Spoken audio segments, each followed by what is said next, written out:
ಯಮಧರ್ಮರಾಜ ವಿಜಯೀ ಭವ, ವಿಜಯೀ ಭವ. ನಿಮ್ದು ಬರೀ ಹಳೆ ಡೈಲಾಗ್ ಆಗೋಯ್ತು. ಮತ್ತೇನ್ ಹೇಳ್ಬೇಕಿತ್ತು ಮಹಾರಾಜ? ದರ್ಶಿಕಾಮಣಿಗಳ ಭೂಲೋಕದಲ್ಲಿ ರೆಬಲ್ ಸ್ಟಾರ್ ಅಂತ ಎಲ್ಲ ಕರೀತಾರೆ. ನೀವು ಇವರಿಗೆ dead body king, murder king ಅಂತೆಲ್ಲ ಕರೆಯಲ್ವಾ? Dead body king, murder king, ವಿಜಯೀ ಭವ, ವಿಜಯೀ ಭವ. ಬಲ್ಲರೇ ಚಿತ್ರಗುಪ್ತ, ಮೆಚ್ಚಿದೆ ನಿಮ್ಮೆಲ್ಲರನ್ನು. Thank you sir. ಚಿತ್ರಗುಪ್ತರೇ, ಹೇಳಿ ಮಹಾಪ್ರಭು. ಇಂದು ವಿಚಾರಣೆ ಪ್ರಾರಂಭವಾಗಲಿ.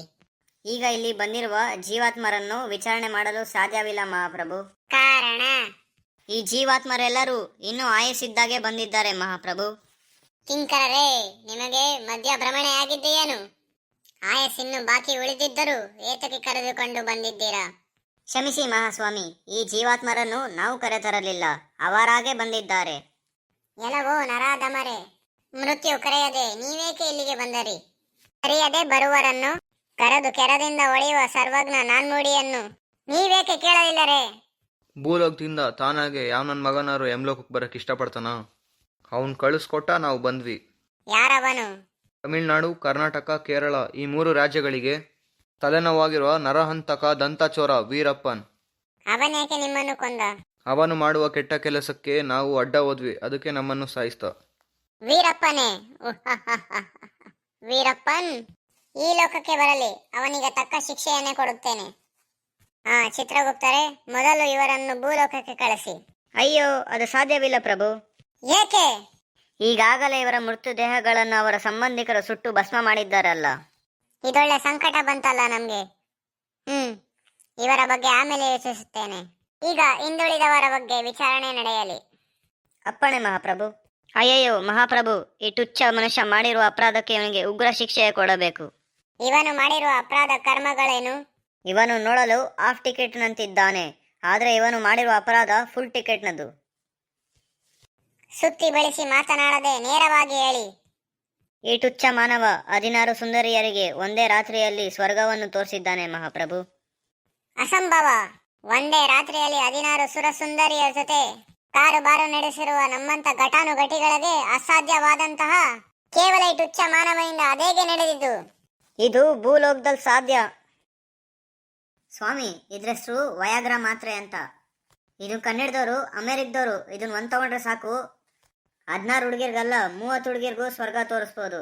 ಅಲ್ಲ ಬರೀರೆ ಬಪ್ಪರೆ, ಅದ್ಭುತವಾದ ಗುಳಿಗೆ. ಚಿತ್ರಗುಪ್ತರೇ, ಇದು ನಿಜವೇ?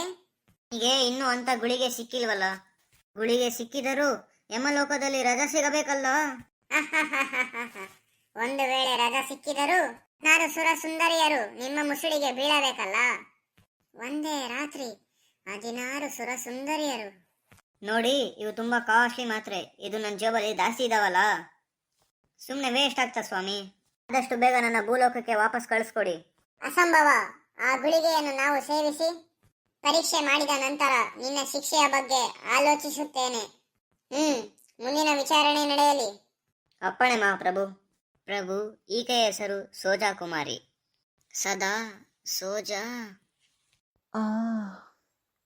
ಈಕೆ ಪದೇ ಪದೇ ಕಣ್ಣು ಮಿಟಿಕಿಸಲು ಕಾರಣವೇನು ಚಿತ್ರಗುಪ್ತರೆ? ಈ ಡಗಾರ್ ಕಣ್ಣನ್ನು ಮಿಟಿಕಿಸಿ ಮಿಟಿಕಿಸಿ ಮಿಟಿಕಲಾಡಿಯಾಗಿ 100 ಗಂಡಸರನ್ನು ಪಟಾಯಿಸಿ ಎಷ್ಟೋ ಸಂಸಾರವನ್ನು ಚಿತ್ರಾನ್ನ ಮಾಡಿದಾಳೆ ಪ್ರಭು.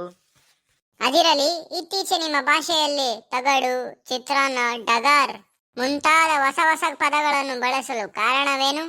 ಏನೆಂದು ಹೇಳಲಿ ಮಹಾಪ್ರಭು. ಭೂಲೋಕದ ಸಿನಿಮಾ ಪ್ರಪಂಚದಲ್ಲಿ ಉಪೇಂದ್ರ ಎಂಬ ಚಿತ್ರ ನಿರ್ದೇಶಕ ಈ ಡಗಾರ್ ಎಂಬ ಪದವನ್ನು ಉಪಯೋಗಿಸಿದ.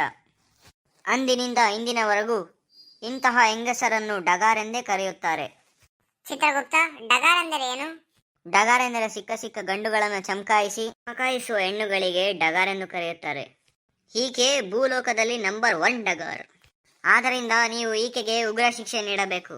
ನಾನೇನು ಮಾಡಲಿ ಮಹಾಸ್ವಾಮಿ? ನಿಮಗೆ ಹೊಟ್ಟೆ ಹಸಿದರೆ ನೀವೇನು ಮಾಡುತ್ತೀರಾ? ಭೋಜನವನ್ನು ಸ್ವೀಕರಿಸುತ್ತೇವೆ. ನಿಮ್ಮನೆ ಅನ್ನ ಇಲ್ದಿದ್ರೆ ನೀವೇನ್ ಮಾಡ್ತೀರಾ? ಬೇರೆಯವರನ್ನು ಕೇಳಿ ನಾವು ಪಡೆದುಕೊಳ್ಳುತ್ತೇವೆ. ನಾನು ಹಾಗೆ ಮಹಾರಾಜ. ಎಷ್ಟು ತಿಂದರೂ ತೀರಲಾರದ ಹಸಿವು, ಯಾರು ಇಂಗಿಸಲಾರದ ದಾಹ. ಅವ್ರಿವ್ರ ಹತ್ರ ಇಸ್ಕೊಂಡು ನನ್ನ ದಾಹ ನೀಗಿಸ್ಕೊಂಡೆ. ಆದ್ರೂ ಇನ್ನೂ ನನ್ನ ದಾಹನೆ ತೀರಿಲ್ಲ ಪ್ರಭು. ಶಿಕ್ಷೆ ವಿಧಿಸಬೇಕಾದ್ದು ಡಗಾರ್ ದೇವಿಗಲ್ಲ, ನಿಮಗೆ. ಆ ಏಕೆ ಪ್ರಭು? ಭೂಲೋಕದಲ್ಲಿ ಡಗಾರ್ ಇರಬಹುದು, ದೇವೇಂದ್ರನ ಲೋಕದಲ್ಲಿ ರಂಬೆ, ಮೇನಕೆ, ಊರ್ವಶಿ ಎಂಬ ಡಗಾರ್ಗಳಿರಬಹುದು. ಆದರೆ ಈ ಯಮಲೋಕದಲ್ಲಿ ಸೋಜಾ ಕುಮಾರಿ ಎಂಬ ಡಗಾರ್ ಯಾಕೆ ಇರಬಾರದು? ಇರಲಿ ಬಿಡಿ. ಯಮರಾಜ, ಭೂಲೋಕದಲ್ಲಿ ನೀಗಿಸಲಾರದ ಹಸಿವನ್ನ ಇಲ್ಲಿ ತೀರಿಸಿಕೊಳ್ಳಲು ಅವಕಾಶ ಮಾಡಿಕೊಟ್ಟರಲ್ಲ, ಅದು ಸಾಕು. ಹಸಿದು ಬಂದವರಿಗೆ ಹೊಟ್ಟೆ ತುಂಬಿಸುವುದೇ ನಮ್ಮ ಧರ್ಮ. ಮಹಾಪ್ರಭು, ಹಾಗಾದ್ರೆ ಈ ಡಗಾರ್ ದೇವಿಗೆ ಯಾವ ಶಿಕ್ಷೆಯೂ ಇಲ್ಲವೇ? ಇದೆ, ಉಗ್ರ ಶಿಕ್ಷೆ, ಅಗ್ರ ಶಿಕ್ಷೆ. ಇದ್ಯಾವುದೂ ಅಲ್ಲ, ಈ ತುಚ್ಛ ಮಾನವ ಕೊಟ್ಟ ಗುಳಿಗೆಯಿಂದ ವಯಾಗ್ರ ಶಿಕ್ಷೆಯನ್ನು ಕೊಡುತ್ತೇನೆ. ಆ ಮಹಾಪ್ರಭುಗಳು ಮನ್ನಿಸಬೇಕು. ನೀವು ಈ ಡಗಾರ್ ದೇವಿಗೆ ಕೊಡುತ್ತಿರುವ ಶಿಕ್ಷೆಯ ಸಂಭ್ರಮದಲ್ಲಿ ಎಲ್ಲಿ ತಾವೇ ಶಿಕ್ಷೆಗೆ ಬಲಿಯಾಗುತ್ತೀರಾ ಎಂದು ಕಾಡುತ್ತಿದೆ ಪ್ರಭು. ನಮಗೆ ಶಿಕ್ಷೆಯೇ? ಹೌದು ಮಹಾಪ್ರಭು. ಈ ಡಗಾರ್ ದೇವಿಯ ಕಣಕಣದಲ್ಲೂ ಏಡ್ಸ್ ಎಂಬ ರೋಗವು ತುಂಬು ತುಳುಕುತ್ತಿದೆ ಮಹಾಪ್ರಭು. ಅಹಹಹಹ. ರೋಗ ರುಜಗಳು ಕೇವಲ ನುರು ಮಾನವರಿಗೆ ಮಾತ್ರ, ನಮ್ಮಂತವರಿಗಲ್ಲ. ಮುಂದಿನ ವಿಚಾರಣೆ ನಡೆಯಲಿ. ಅದೆಲ್ಲ ಅನಂತರ ನೋಡಿಕೊಳ್ಳೋಣ. ಡಗಾರ್ ದೇವಿ, ನಡೆಯನ ಮಂತಪುರಕ್ಕೆ ಹೋಗೋಣ. ನಡೆಯಿರಿ ಯಮರಾಜ. ಈಶ್ವರ ಭಕ್ತನಿಗೆ ಎಂತಹ ದುರಗತಿ ಬಂತು. ಪಾರ್ಟ್ 2ಗಾಗಿ ಲೈಕ್ ಮಾಡಿ, ಸಬ್ಸ್ಕ್ರೈಬ್ ಮಾಡಿ, ಕಮೆಂಟಿನ ಮೂಲಕ ನಿಮ್ಮ ಅಭಿಪ್ರಾಯವನ್ನು ತಿಳಿಸಿ. ಬೆಲ್ ಐಕಾನ್ ಮೇಲೆ ಕ್ಲಿಕ್ ಮಾಡಿದರೆ ನಾನು ಮುಂದಿನ ವಿಡಿಯೋ ಹಾಕಿದ ತಕ್ಷಣ ನಿಮಗೆ ತಲುಪುತ್ತದೆ.